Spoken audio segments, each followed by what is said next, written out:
já jsem Kuba z kanálu Pepa a Kuba a dneska to není Pepa, ale to nevadí.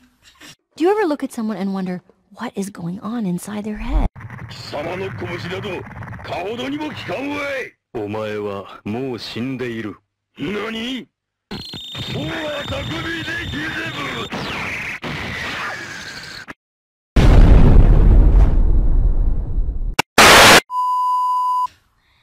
Samozřejmě, dělám si kapu, vadí to, protože bez Pepy by tenhle kanál neexistoval. Ale dneska tady není Pepa a tohle není podstatou tohohle videa, ale dnes jsem si pro vás připravila takovou informačku a ta informačka se týká ohledně naší neaktivity. Informačka se týká ohledně naší neaktivity.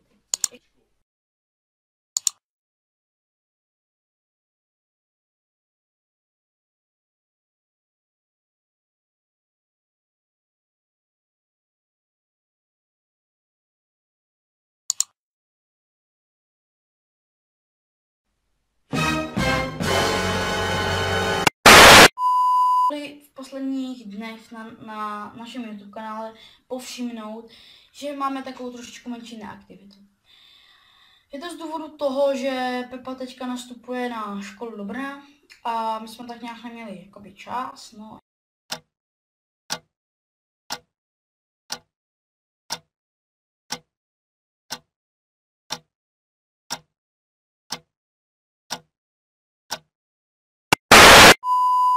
No, ale to nevadí.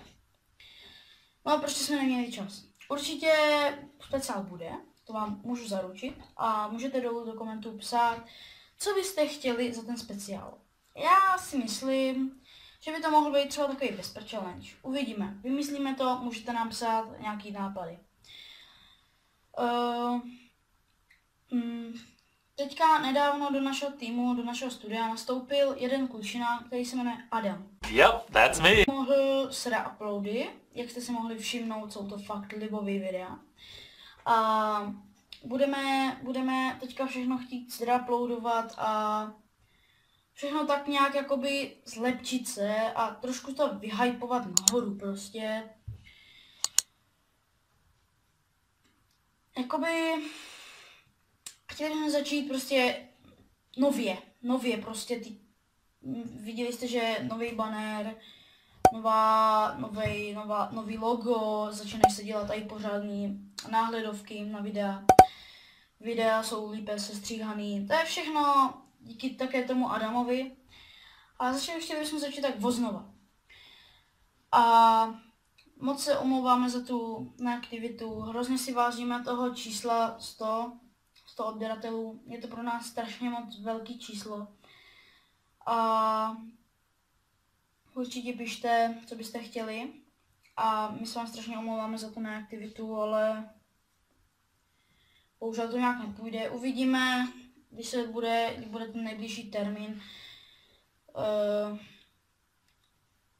No, to by bylo asi všechno pro tohle video, protože já nevím, co bych vám k tomu řekl. Pište dolů do komentářů, co byste chtěli za ten speciál. A můžete nás podpořit odběrem či lajkem.